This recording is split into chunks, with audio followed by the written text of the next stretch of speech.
Hello again, this is Brad Wenz from the Stearns County Soil and Water Conservation District with your conservation report.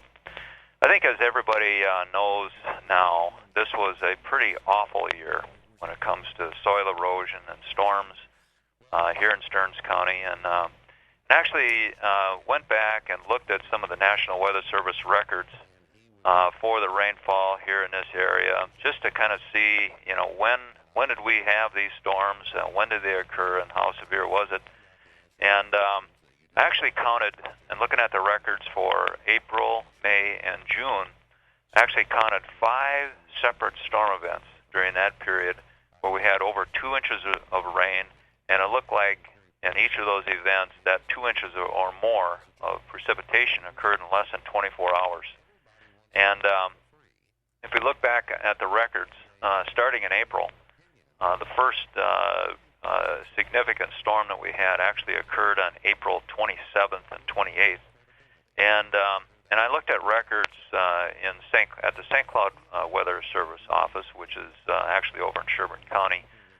So that kind of represents the east side of Stearns County. And I also looked at the rainfall records at the Discovery Farm on the Nick and Tara Farm just south of Sauk Center. So that would represent the west side of the county. And just to try to get an idea of how widespread some of these storms were. So on April 27th and 28th, the St. Cloud Weather Service office recorded 3.46 inches of rain. 3.46 inches of rain occurred in probably less than 24 hours, which was typical this year. These rains came really hard and fast.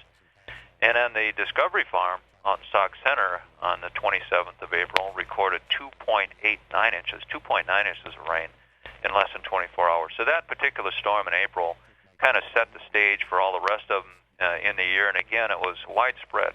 It occurred across most of Stearns County. Now, the next storm that we had occurred in May, and that one came on May 7th and 8th. The St. Cloud Weather Station recorded 2.5 inches of rainfall, and over looks like less than 24 hours.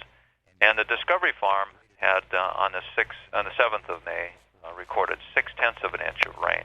So that one really wasn't as widespread, but it did cause again severe erosion on the east side of Stearns County, and you could really see it down in that St. Augusta area that for some reason those soils down there are really erodible, and they really unravel when you get rain. And what happened then was the soils were saturated, and they'd been pounded by that rain on the 27th.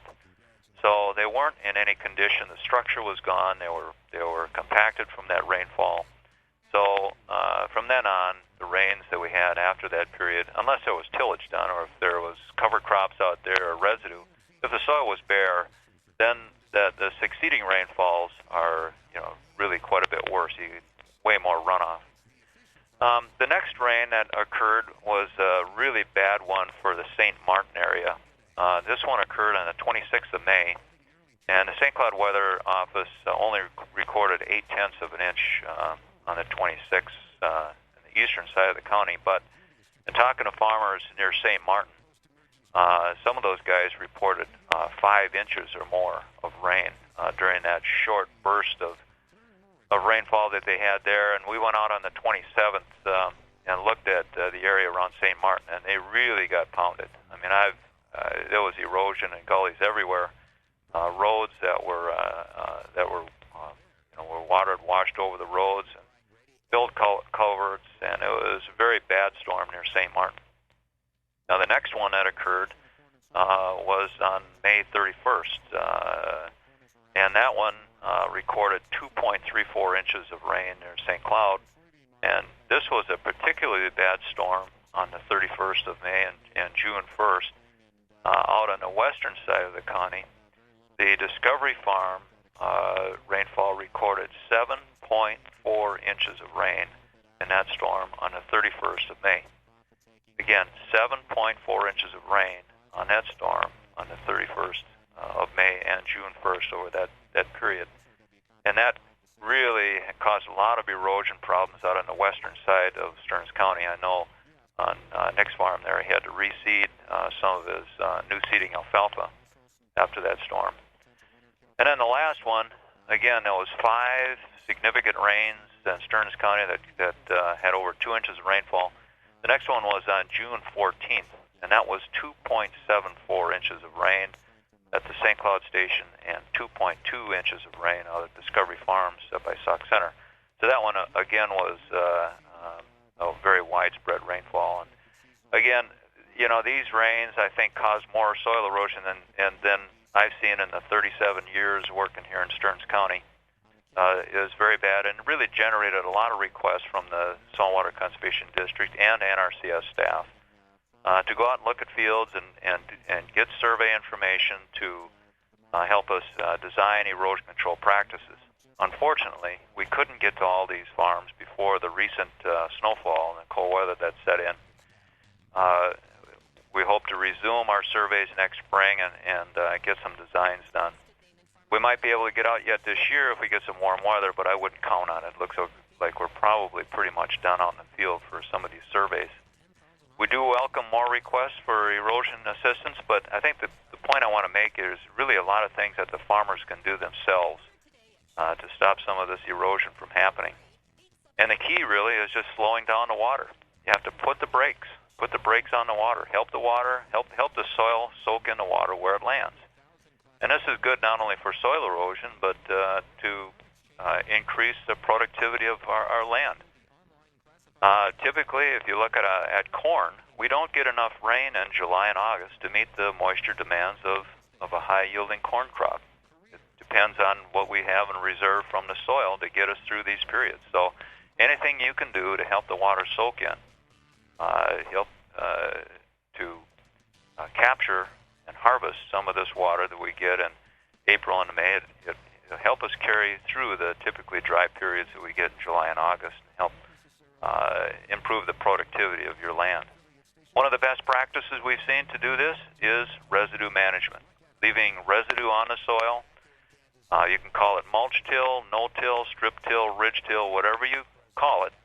Anytime you can leave over 30% cover on the soil, you're reducing runoff by at least 50%. If you go to 60 to 90% cover, you've got almost total runoff control. So if you stop the soil up on the field, you're not going to have a problem down in the waterways. And you'll have much less erosion on the side hill, less erosion and less gully erosion, and then you'll be harvesting that moisture for crop production. Now this kind of leads into the last point I want to make today is I want to announce this year's Conservation Tillage Conference. We have an annual Conservation Tillage Conference that's been sponsored by the University of Minnesota Extension Service. This year, however, they have moved the conference date up into December. If you remember last year, I believe it was in January. This year, they've moved it to December 16th, 17th. It's a 2-day conference, and it's being co-hosted by the North Dakota State University along with the University of Minnesota. It looks like they're going to kind of alternate back and forth now with this conference. This year, it's going to be at the Hilton Garden Inn in Fargo, North Dakota. And what it really does emphasize proven farmer experience and applied science, and this comes straight from the trenches. You can learn from other farmers and from extension experts. And one of the things they want to teach people is that heavier, colder soils, they don't have to be a problem. There's things you can do to work around these issues on heavy soil. You can still make conservation tillage work for you. There'll be sessions on a full range of topics at the Conservation Tillage Conference and presented again by producers and specialists, and it'll be well worth your time to go to this 2-day conference out Hilton Garden Inn in Fargo, North Dakota on December 16th, 17th. That's the annual Conservation Tillage Conference.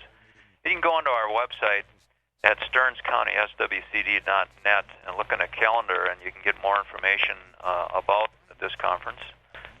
Also, you can go to the North Dakota State University website and type in edu/soil health, and it'll bring you right to the information about the Conservation Tillage Conference held December 16th through 17th at the Hilton Garden Inn in Fargo, North Dakota. Thank you very much. This has been Brad Wenz from the Stearns County Soil and Water Conservation District.